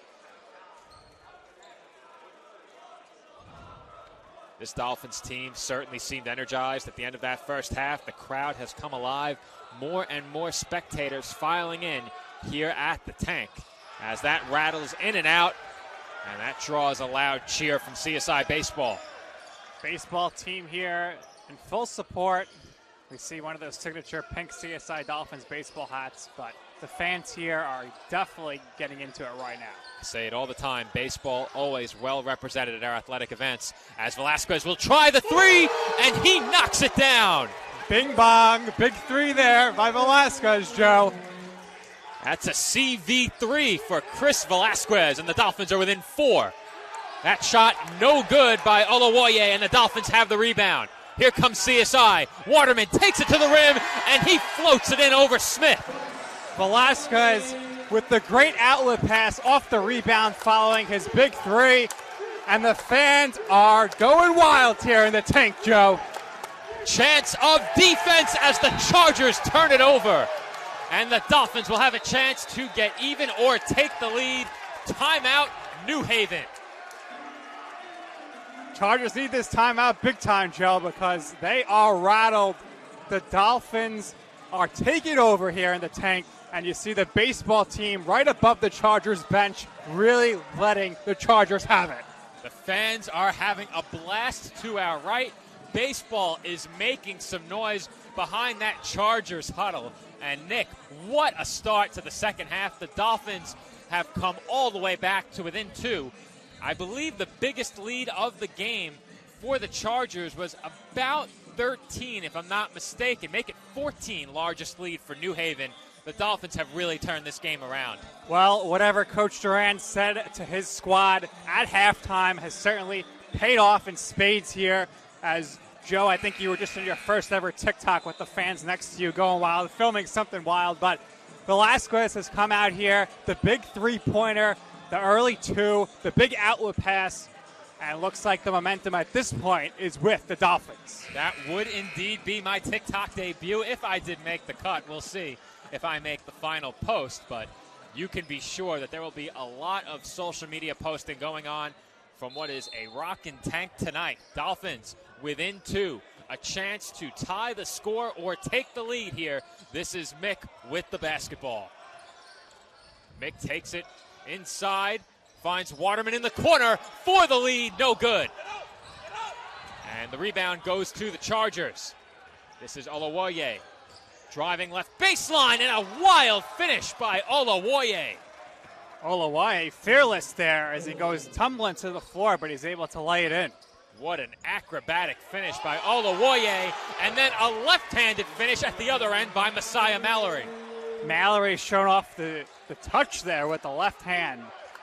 We have seen a lot from these new Dolphins faces tonight, as well as an old face, Chris Velasquez, stepping up on top of that. As Olawoye nearly lost the ball. And wide open is Majok, and he knocks down the mid-range jumper. Majok there showing off his range. Knocks it in. We saw him attempt a 3 earlier as Mick just thought about that 3.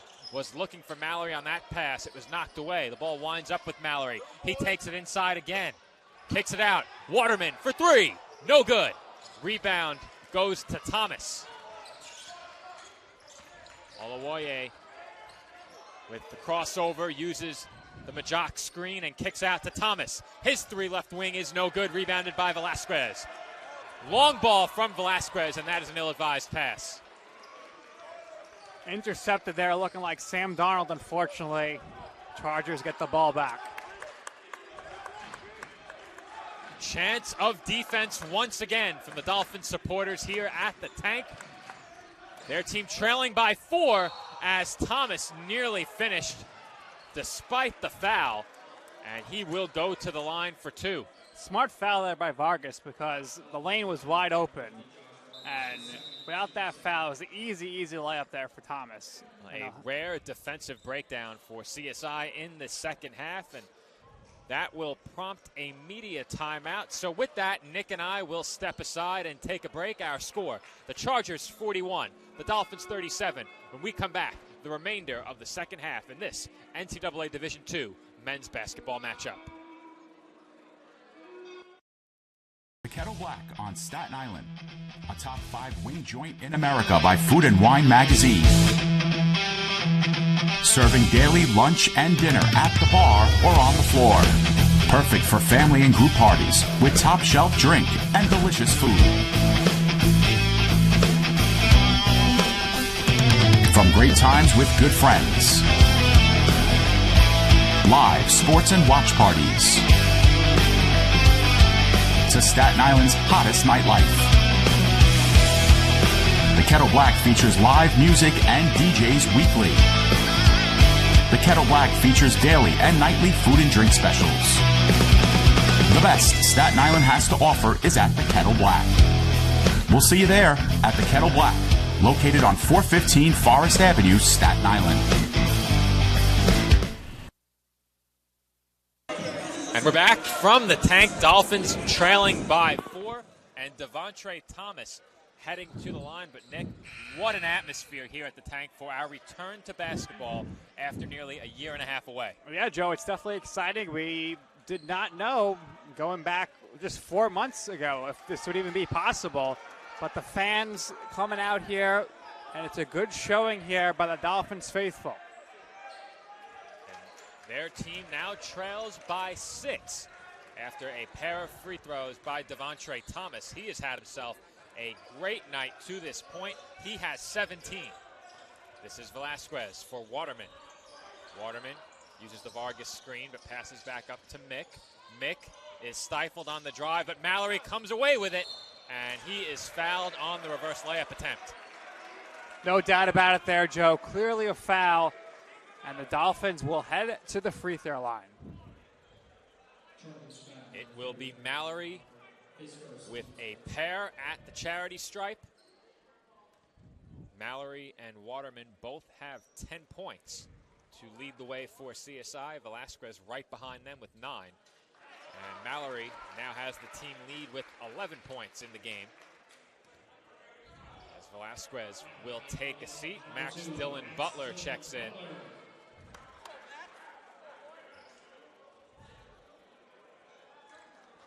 Second of 2 coming up for Mallory. And that one rattles in and out. This is Oluwaye working against Dylan Butler. Gives it up to Crocker, back to the basket.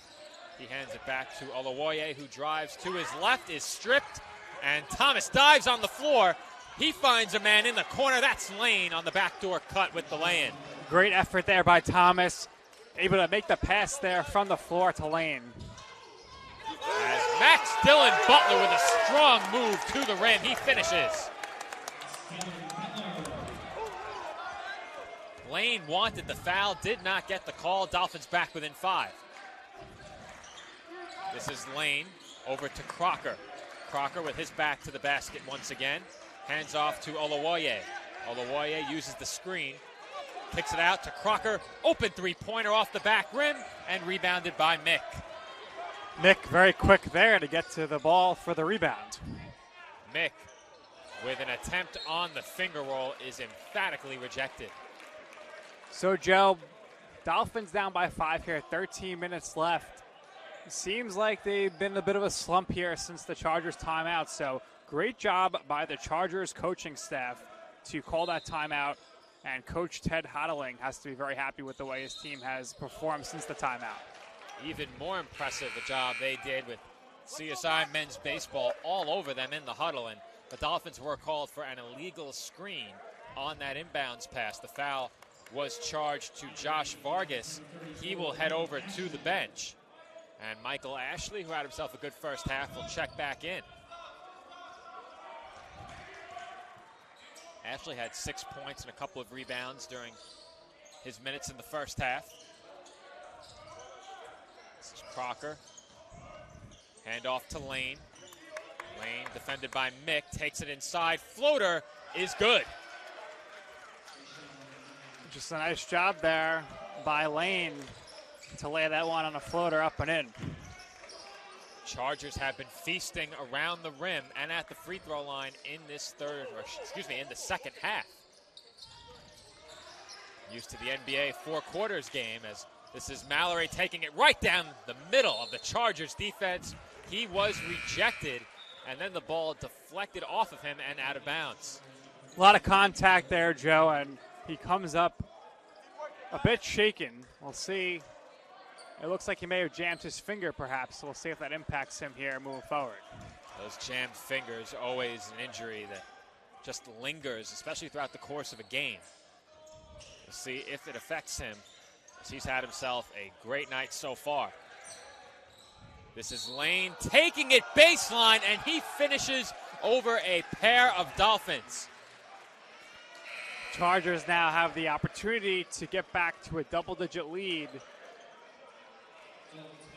That's the 2nd and 1 for Lane. And Quayshawn Lane has done a great job taking it to the rim. He has been at the forefront of the Chargers' attack down low. And he will head to the line for one more right here. And as you said, Nick, a make here will extend the lead back to double digits. That one halfway down, but rolls off the rim and out. Here comes Dylan Butler. And around the back dribble, and he looks to get rid of it now. Finds Waterman. Waterman with a bad pass there for Mallory, and Mallory might have gotten away with a push as Sean Smith Jr. dove after that ball. And we will have another media timeout inside of 12 minutes to play in the second half. We will take a quick break. When we come back, Dolphins trail by 9, 11:58 on the clock. Hobra, a taco joint, Staten Island. Heroes contest.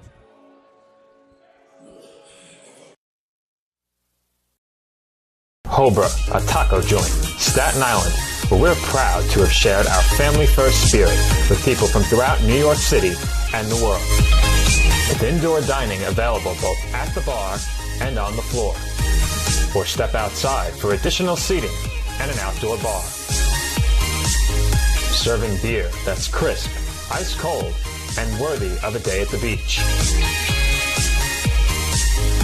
Cocktails that explode with flavor.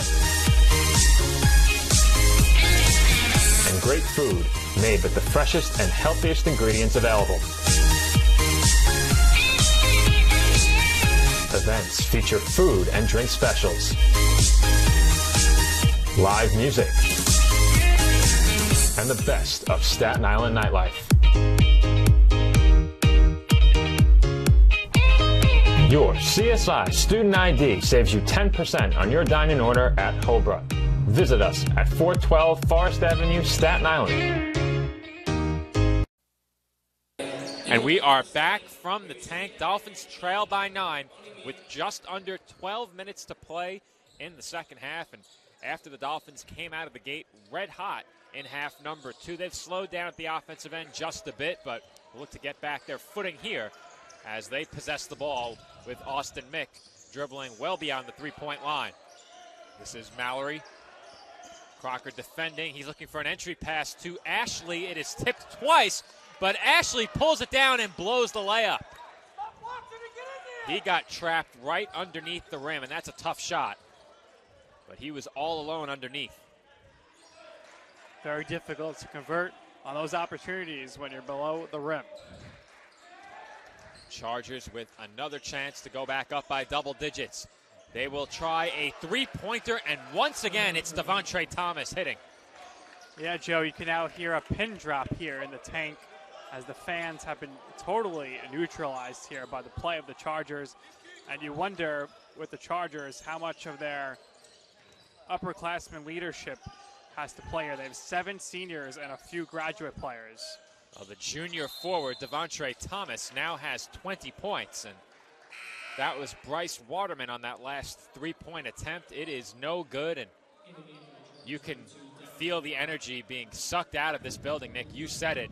You can now hear a pin drop. You and I, the loudest voices in the building at the moment. Yeah, I believe our cameraman across the way, Sean Fitzpatrick, could most likely hear us right now if we yell loud enough. Sean up atop the platform behind the scorer's table on the opposite side of half court from us, as Thomas will look to add to his team-leading scoring total, and he does just that with the layup. He converts through the contact and won yet again for the Chargers. They now lead by 14 points. Joe, Dolphins made a great run, but now with one free throw here, the Chargers could potentially have their largest lead of the game at 15 points. And they do indeed take the largest lead they have had all night. 15-point lead for the visitors, and the Dolphins have a lot of work to do at both ends of the floor now. This is Mick. Mick to Mallory. Jab step, mid-range shot, back rim no good. And here comes Olowoye. Olowoye takes it all the way, can't finish with the left. And Waterman barely able to avoid having that one poked away from behind. He finds Mallory. Now Dylan Butler. Ashley wants it inside, but Dylan Butler couldn't get it to him. And for Austin Mick tonight, with that last attempt, or for Mick anyway, who possessed the ball just a couple of possessions ago, he is 0 for 3 from the field tonight, has been held scoreless. You have to wonder, Joe, if Mick feels any sort of pressure to force shots due to the fact that he is the senior on this team. That's Waterman in the corner. Nearly got trapped on the baseline. Mallory on the drive, finds Ashley, and offensive foul is the call. Coach Duran not happy with that call, complaining to the referee. Those are turnovers the Dolphins simply cannot afford right now.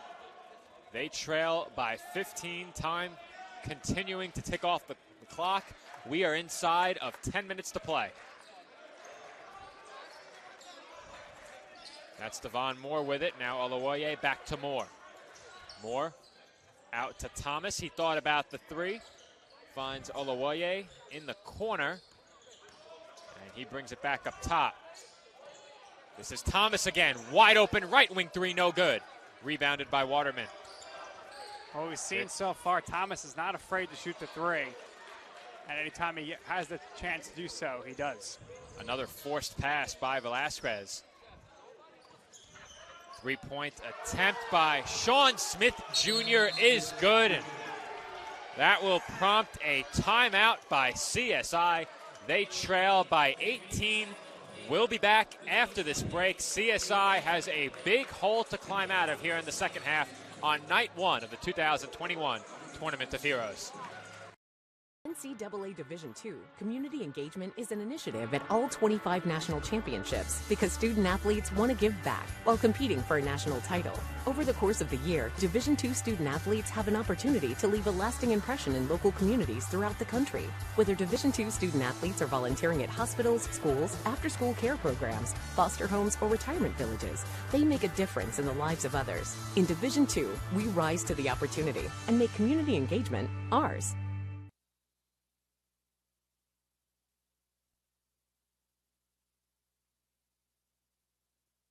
And we're back from the tank, 9:07 on the clock. And Nick, the Chargers have jumped out to their biggest lead of the game, 18 points. And for the Dolphins, it has been quite a while since they scored. Their last basket came nearly 5 full minutes ago. Yeah, great job right now by Coach Duran to call that timeout. It was much needed. And we'll see if his Dolphins squad here able to break that scoring drought. And credit to Chargers head coach Ted Hoteling as well, as his team was forced to contend with a raucous CSI baseball squad right behind their bench. But when the Dolphins got to within 2 and they called timeout, they came out of that timeout a lot stronger at both ends of the floor, have really been attacking through the teeth of this Dolphins defense in the middle. CSI has had no answer, and the Chargers have also clamped down at the defensive end of the floor. No doubt about it. These are big free throws here for the Dolphins to get things back in the right direction. Well, if you are CSI, this is exactly what you want. The clock stopped and points going up onto the scoreboard as they wasted no time coming out of that break, drawing a foul. And Chris Velasquez at the line for CSI knocks down the first of a pair. He is now in double figures with 10. And that free throw could have given him a share of the team lead in scoring, but it rattles out, and the Chargers' lead is 17. This is Smith Jr., now Lane, and they work it around the perimeter. This is Majak. Back to Smith Jr., Thomas.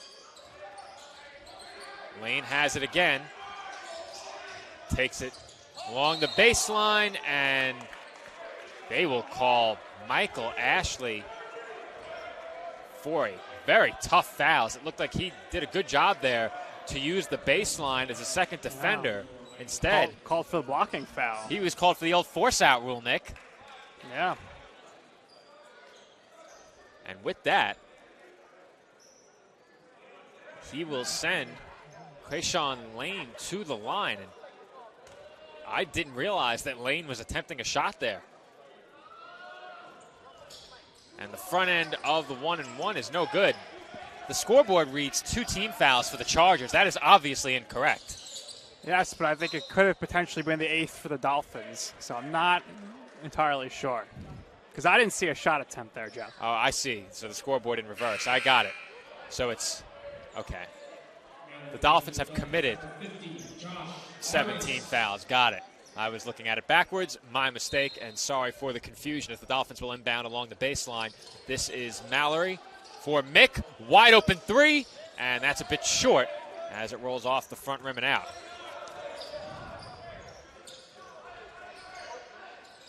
This is Lane taking it towards the paint, kicks out to Smith Jr. Thought about the step back 3, instead feeds it inside. Majak, left-handed hook over Vargas, no good. Nice try by Vargas there to force Majak to his left hand, who was unable to convert the shot attempt. This is Waterman. No hesitation. He knocks down the 3. Well, Joe, we're going to need a lot more of those here. It's 7 minutes and 40 seconds. Dolphins need to start converting and making all of the three-point shot attempts from here on out. That was Waterman's 17th attempt from the field in this game. He is 5 of 17, 3 of 13 from beyond the arc. As Olawoye takes it inside and is able to bank it in over Velasquez. Lead right back to 16 points for the Chargers.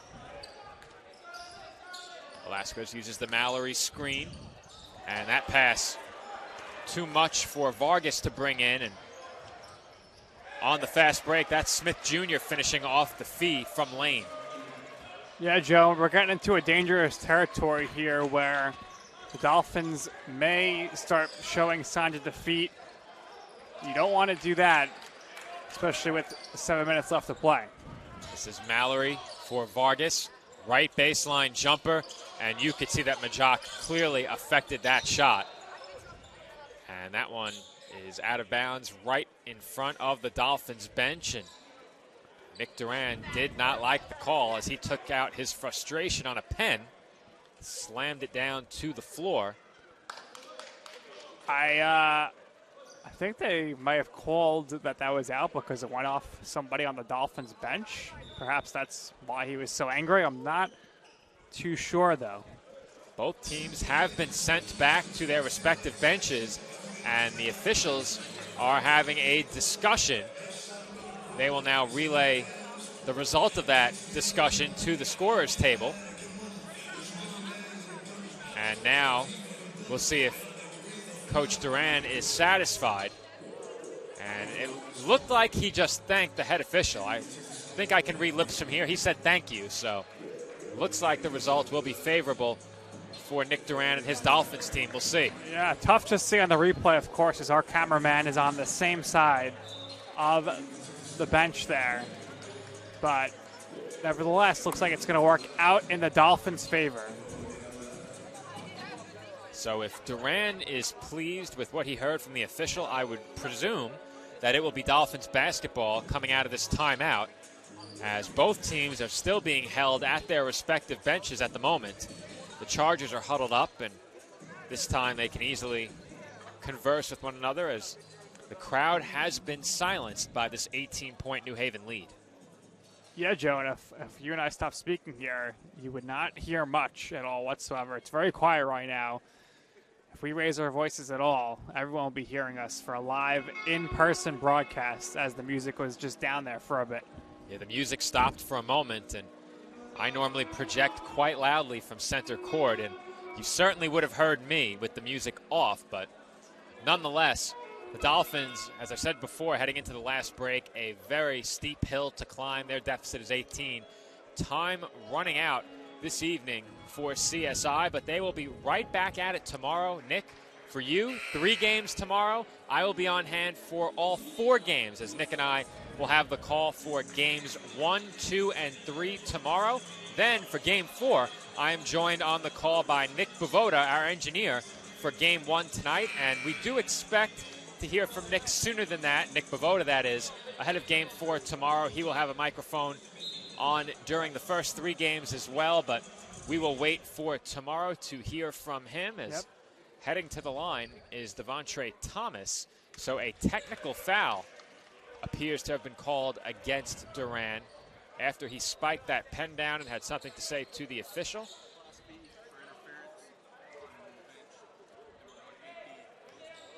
Well, we appreciate that, as the head official just walked over and gave us the call. Yes. Interference. As I said, suspected, Joe. I said it looked like that's something with the Dolphins bench, which is why Coach Duran got so mad and spiked his pen.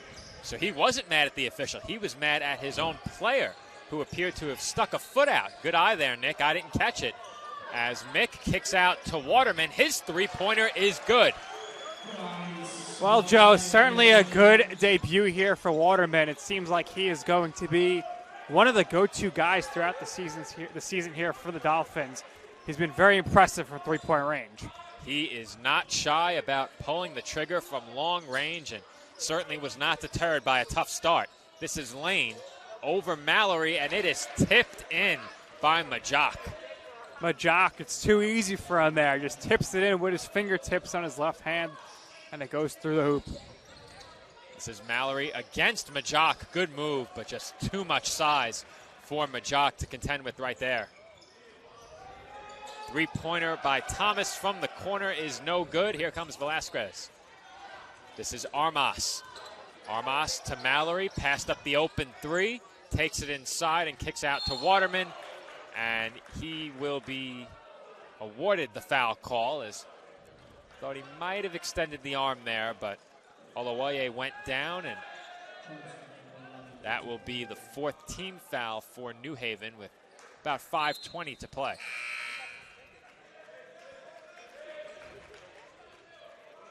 Off the Chargers bench come Devon Moore and Sean Smith Jr. Their team leading by 20 points. This is Mick in the corner off the inbounds pass. He drives baseline, finds Waterman. Another three is short. Here comes Krayshawn Lane. Lane up top. Lopez thought about the three, instead gives it up to Thomas. Now Lane again. Lane inside to Lopez. Lopez will try the short hook, in and out. Tipped into the hands of Thomas, and he was fouled. Well, Joe, as you mentioned earlier, lots of games going on tomorrow. The Dolphins will take on the College of St. Rose at 3 p.m., and we have a full day of basketball. CSI Dolphins women's basketball kicks off their season tomorrow as well. So tomorrow will kick off, as you mentioned, Nick, CSI Dolphins women's basketball's season opening tip-off tournament. It will be the CSI Dolphins Women's Basketball Conference Challenge, sponsored by our friends at TLC Physical Therapy and Jersey Mike's. We'd also like to thank one of tonight's sponsors, Jimmy Max, as they have provided heroes for heroes.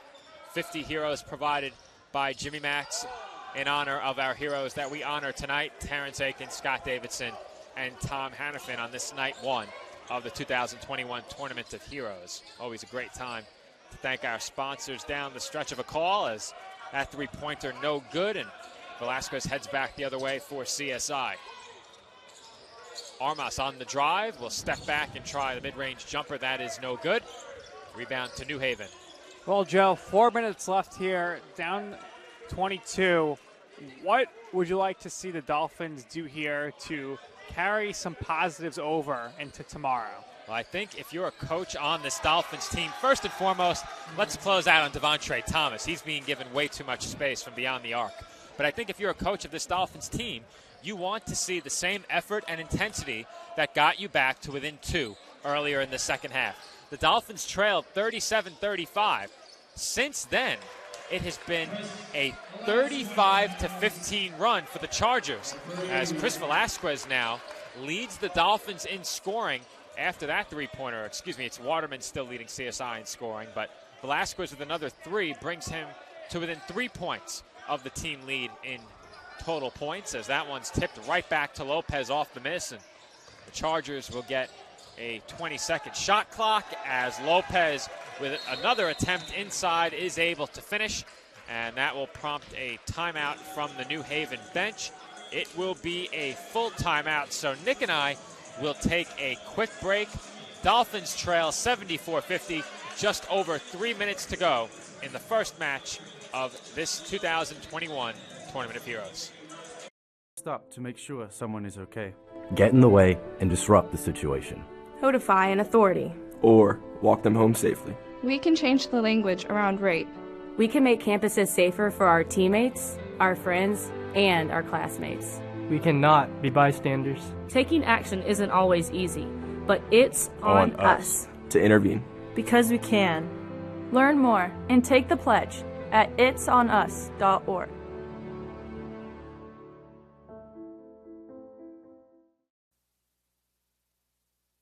If I lose, I'll respond with respect. If I win, I'll back it up with humility. If I fail, I'll rise up with honor. It's tough for us to put it all on the line. Don't undo my hard work with poor sportsmanship. Respect. It's the name of the game. Welcome back inside the tank on the campus of the College of Staten Island. Joe Foreman alongside Nick Durst, and the Dolphins trail by 24 points with 3 minutes and 10 seconds on the clock. Nick, we spoke before the break about what we'd like to see from this Dolphins team down the stretch. As I mentioned, the same effort and intensity that got them back into this game early in the second half, but what went wrong over the last 10 minutes plus that has seen the Dolphins fall behind by 24?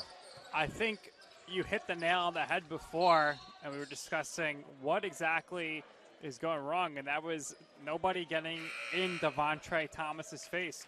Thomas leading New Haven in points, and he is shooting very well from the field. But when you're getting up 31 points to one player who's going 10 of 15 from the field, it's going to be very hard to win those games. It sure will be difficult, and he is not the only one getting the job done at the offensive end for the University of New Haven, but he has certainly been the standout tonight. They've had scoring from many places. However, only one other player in double digits, as rejecting that shot were the Dolphins, and we will have a jump ball. Yeah, nice job there by Dylan Butler to reject that one. Things are getting a little testy here as the Dolphin and Charger, who got tangled up there, not happy with each other. It was Max Dylan Butler and Andre Francis who just checked in, getting tangled up on the play for CSI. It is Mick, Mallory, Dylan Butler, Armas, and Waterman in the game. And we have a foul call on the drive attempt by Dylan Butler, but for the Chargers on the floor, Francis, it will be Christian Kelman making his first appearance of the night. Kendall McMillan back into the game. Sean Braithwaite back into the game, and remaining in the game is Antonio Lopez, as Luis Armas is called for the offensive foul there. And the Dolphins have been a bit out of control in the second half when attacking the rim, and I think that's part of the reason that they've fallen behind late in this game.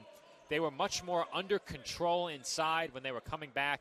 Some good work in the low post, but since then, the Dolphins have been barreling over defenders, forcing up some wild shots, and the shots from the outside stopped falling as well.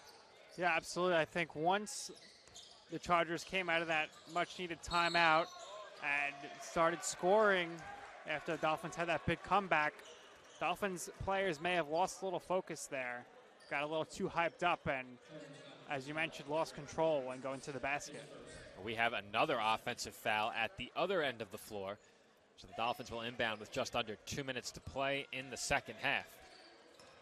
Joe, with 2 minutes left here, you know, it's a very young squad for the Dolphins, so these guys are going to be together for a while. This is certainly a learning experience, and we definitely did see some positives out of some of the new Dolphins.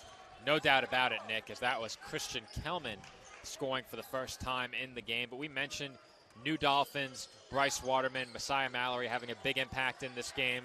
For Waterman, he really turned it up in the second half after a very difficult start early in the first half.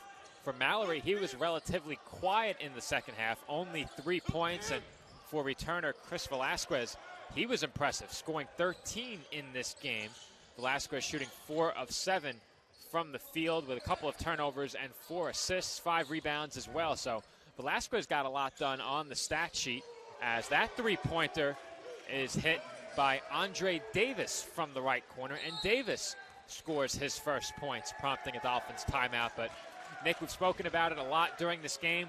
We saw a lot of positives coming from some of the new Dolphins, as well as some good things from some returning Dolphins. You have to like what you've seen here from the Dolphins tonight. Despite now a 29-point deficit on the scoreboard, this team showed flashes of what they can do, especially during that run early in the second half. Yeah, absolutely. In the second half there, Velasquez came out, guns a-blazing, really hot there. Waterman knocking down the threes. Mallory has been very consistent throughout the game. We'll see what happens with the Dolphins here moving forward. Pretty short rotation, only 7 men, while University of New Haven got 11 players in the game just in the first half. So obviously they have a lot of depth, and as I mentioned earlier, they have a lot of upperclassmen, 7 seniors, 3 graduates, a couple of juniors. So young squad here for the Dolphins, but they will grow together, and they will get better from times like this.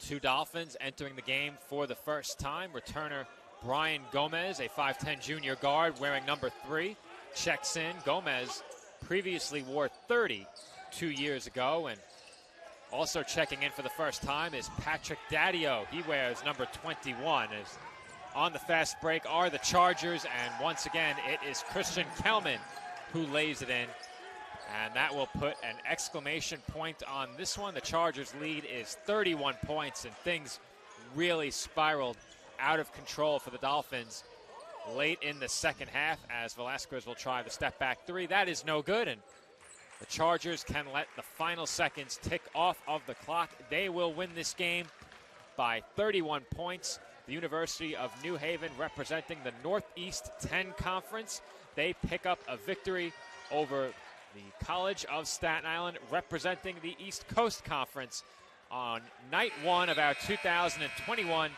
Tournament of Heroes. CSI falls by a final score of 81-50. And Nick, just to remind our viewers, this is not our final broadcast of the night.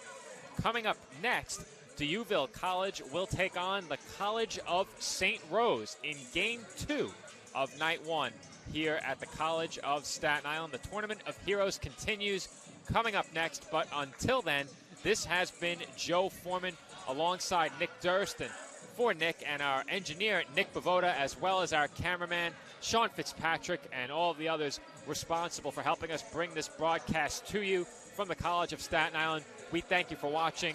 Once again, our final score, Chargers 81, Dolphins 50. D'Youville College, College of St. Rose coming up next here on the ECC Network, so stay tuned.